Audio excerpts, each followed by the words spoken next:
First of all, I'm probably one of the few guys out there that tie direct. Tying direct meaning I tie direct to the plug as opposed to using a clip. The reason I do that is because back in the day there was just dual locks, and the dual locks I found had opened up on me on a few big fish, more than once, maybe, I don't know, 5 or 6 times maybe on a big fish. I mean, you get a fish of a lifetime, 40-45 pound fish, and a friggin' clip breaks up, it breaks on you, you're like, what? I mean, it's like devastating. So at that point, somewhere, I probably was in my 20s, I switched over to tying direct. Now today, they have tactical angler clips. Those are great clips. I have heard nothing but good things about them. So, I encourage you to do what you want to do. I mean, if you want to use the tactical angler clips, use them. Or any other clips like that, use them. I don't, because my plugs are already set up for tying direct, and I can tie direct with my eyes closed. I don't even need to. I mean, when I'm tying a plug, I'm not even looking at the plug I'm tying. Usually, I'm looking at the person talking to them. So, eventually, I can put on a plug. I can tie it almost as fast as you can clip it. Sometimes not, but all right. So here's how I rig it. This is basically my South Shore of Long Island Montauk rig.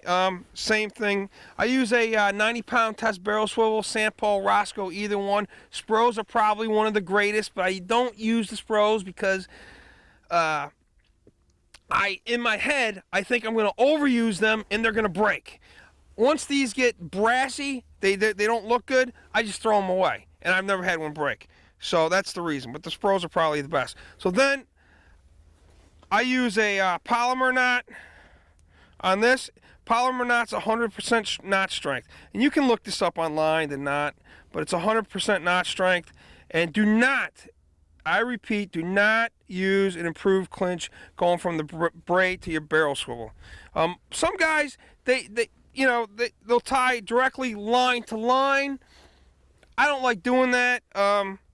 I like the barrel swivel idea because, if I'm on a rock in Montauk, I can kind of grab the barrel swivel. It gives me something to grab onto. Number two, I think it does cut down on the line twist. So, it could be in my imagination, but that's how I feel. But, to each his own. So then I clip the tag. So then I use 80-pound test mono most of the time out at Montauk. Even on the South Shore, I used to use 50 when we before braid was here. 50 was king. 50-pound test monos, leader, 20-pound test Andy, braid. That was king. So about 15 years ago or so, I had a customer tell me, he's like, I'm using 80. I'm freaking 80. How do you tie it? It's not that bad. So 80-pound test straight mono is great. Now, oh, what about fluorocarbon? And here's all I gotta say. Fluorocarbon. Look at this. Look at this.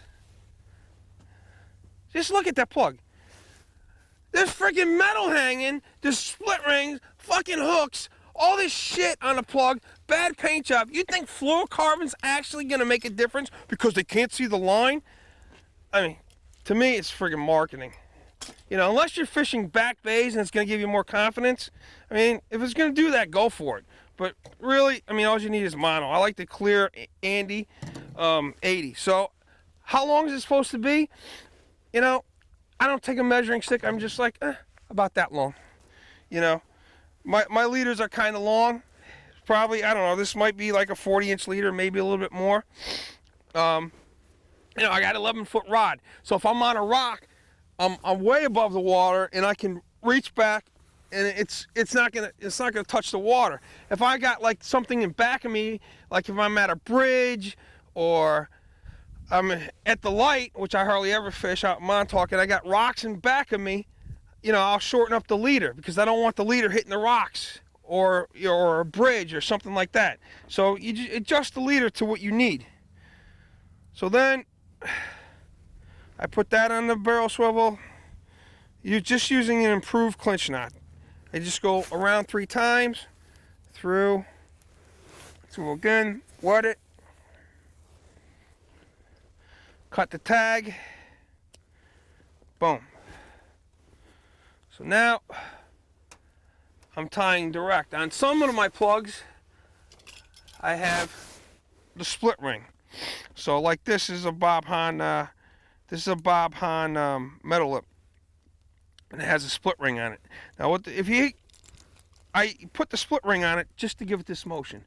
Without the split ring, it's not going to get that kind of motion. That's why sometimes a clip is good. I mean, you guys who use clips, you're going to get that motion no matter what. So when you're tying it to a split ring, this is where you got to be kind of careful, and it's kind of a pain in the ass, I'll admit.